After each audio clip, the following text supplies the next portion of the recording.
문제들을 좀 살펴보도록 할게요. 선생님이 일부러 문제 배치를요, 우리 단원의 순서에 맞추어서 배치를 다시 해놨습니다. 그래서 1번 문항부터 설명하는 것이 아니고요. 우리 가장 먼저 거듭 제곱근부터 공부를 하잖아요. 그래서 거듭 제곱근에 있는 문제들부터 먼저 보여드리도록 할게요. 자, 선생님이 우선 우리 문제에서 21번 문항이었습니다. 실제로 여러분 선생님이 요거를 세 가지로 오답률을 적어 놓은 이유가 있어요. 이게 왜 그러냐면 선택 과목별로 오답률이 달라요. 그래서 오답률은 같은데 몇 위인지가 달라지거든요. 그래서 선택 과목별로 확률과 통계 선택한 친구들, 미적 선택한 친구들, 기하 선택한 친구들에 따라서 오답률이 달라지기 때문에 거기에 대해서 여러분이 신경을 써주시면 될 것 같고요. 자, 얘네들은 기본적으로 다 오답률이 2위였던 문항입니다. 여러분 지금 몇 번이냐면 21번 문항입니다. 아무래도 단답형 문항이었기 때문에 오답률은 더 높아질 수밖에 없었을 거고요. 지금 보면은 가장 어려웠던 문항 다음으로 어려웠던 문항이에요. 자, 솔직히 얘기를 해볼게요. 이 문항 자체는요, 그렇게 많이 어렵지는 않았어요. 선생님 너무한다, 그지? 자, 그렇게 많이 어렵지는 않았는데요. 이게 단답형 문항이고, 그리고 여러분이 앞에서 워낙 막 많이 멘탈이 탈탈 털린 친구들이 있을 거예요. 안 보였던 겁니다. 그래서 잘 보이지 않았었기 때문에 여러분이 힘들었을 거고요. 기본적으로 거듭 제곱근에 대한 얘기는요, 선생님이 이런 얘기를 했었어요. 수능 특강, 수능 완성을 이렇게 우리가 문제를 해결을 하면서 선생님이 계속 거듭 제곱근 중 어떤 아이들에 대한 얘기를 계속 했냐면 음수인 아이들, 그리고 실근에 대한 아이들에 대해서 얘기를 계속 지속적으로 했었습니다. 그리고 n의 값이 짝수냐 홀수냐에 따라서 n의 값이 짝수일 때는 실근의 개수가 2개일 수도 있고 1개일 수도 있고 0개일 수도 있고, 그 다음에 n의 값이 홀수인 경우에는요, 실근이 하나다. 이런 얘기를 누누이 강조했었거든요. 그런데 이게 아무래도 여러분 눈에 그렇게 많이 보이지 않았다 보니까 생소했을 것 같아요. 그래서 생소한 문항이 맞고요. 요거는 신유형 문항이라고 여러분 보실 수가 있어요. 그렇지만 정말 중요한 건 뭐냐면 이러한 유형의 문제는 앞으로 계속 나올 것입니다. 그렇기 때문에 잘 정리해 두셔야 되고요.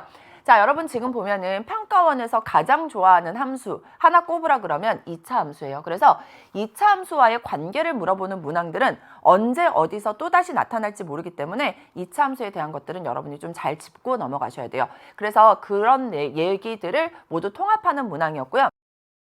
이번에는요, 얘네들을 여러분이 보면은 이 문제도 오답률이 9위였습니다. 지금 보면은 개수를 물어보는 문제에서는요, 오답률이 높아질 수밖에 없어요. 선생님이 아까도 얘기했지만 아무래도 실수를 할 수가 있거든. 생각을 놓칠 수가 있어요. 그런데 이게 지금 우리가 확률에서만 나왔기 때문에 이런 유형의 문제들이 꽤 많이 포진이 되어 있지만 통계까지 가고 나면 이런 문제 중에 한두 문제는 이제 또 빠지겠죠. 그래서 여러분이 하나 정도 제대로 알고 넘어가면 될 것 같고요. 한 개의 주사위를 던져서 나온 눈의 수가 3 이하 그리고 4 이상에 대한 얘기가 나왔는데 이런 것들도 여러분 보면은 점수의 합에 대한 문제가 나와 있습니다. 그러면 첫 번째 해야 될 건 뭐예요? 점수의 합이 4가 되게끔 만들어 놓으셔야 되고요. 4가 되게끔 만들어 놓은 다음에 뭐를 해야 돼? 차례대로라고 했으니까 줄을 세워줘야 되고요. 줄을 세워준 다음에 4 이상이면 0점이니까 0점을 받는 게 4 아니면 5 아니면 6이구나.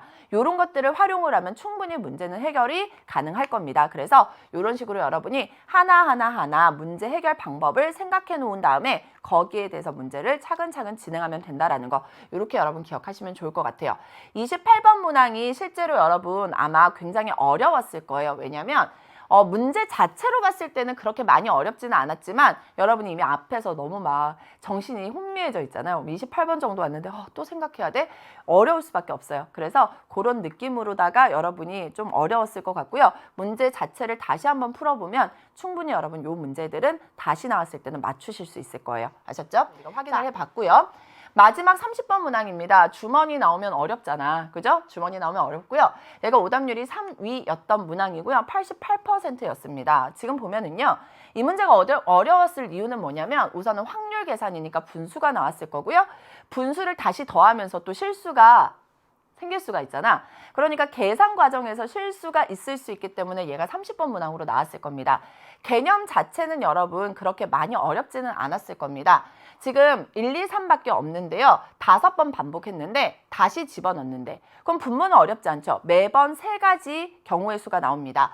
1 뽑을 거야, 2 뽑을 거야, 3 뽑을 거야. 이렇게 세 가지 경우의 수들이 나왔고 3 곱하기 3 곱하기 3 곱하기 3 곱하기 3 분모는 끝이 났는데 자 여기도 볼게요.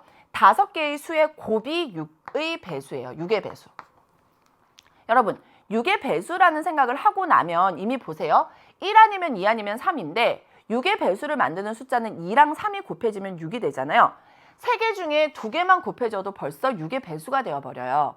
그러니까 여러분 6의 배수가 될 수 있는 경우의 숫자들이 엄청 많겠다. 그지? 그렇기 때문에 여러분 거꾸로 무엇을 생각하면 돼요? 6의 배수가 아닐 확률을 구해주시면 돼요.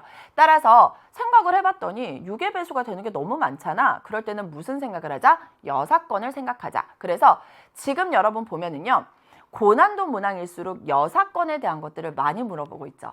그러면 실제로 수능에서도 여사건에 대한 것들은 반드시 한 문항 정도는 물어볼 수 있겠구나 라는 것을 기억하시면 좋을 것 같아요. 아셨죠? 자, 이렇게 우리가 30번 문항까지 선생님이 쭉 8문항을 보여드렸는데요. 왜 기출문제도 안 보여드리고 연계 문항인데 연계도 안 보여드렸느냐?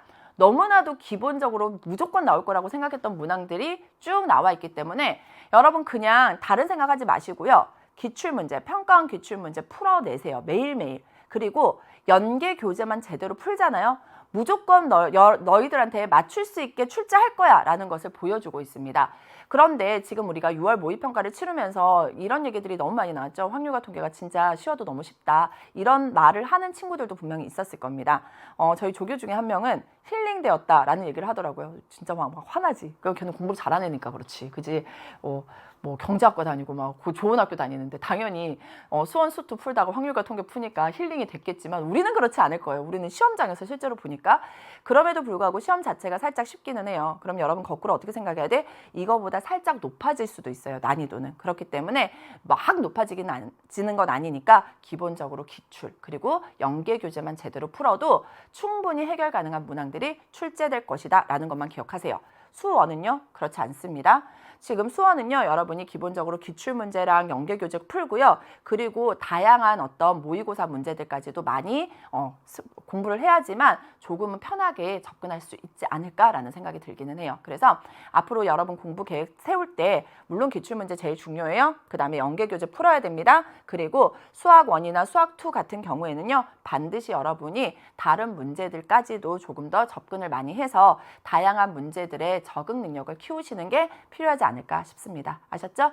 자, 50분 동안 우리 정말 많은 문항들을 살펴봤는데요. 여러분 스스로 문제 풀어보면서 생각해보는 시간 갖는 게 훨씬 더 중요하거든요. 그러니까 여러분이 꼭 끝나고 다시 한번 6월 모의평가 꼭꼭 씹어서 여러분의 것으로 만들고 그리고 그런 문항들을 머릿속에 넣어놓은 다음에 다른 문제들을 보면은 아, 이거 선생님이 중요하다고 했지. 이런 게 느껴질 겁니다.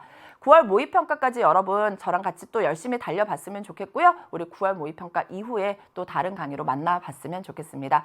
여러분 강의 듣느라 많이 힘드셨을 겁니다. 여러분 힘내시고요. 우리 끝까지 열심히 달려나가 봤으면 좋겠습니다. 저는 여기서 인사하도록 할게요.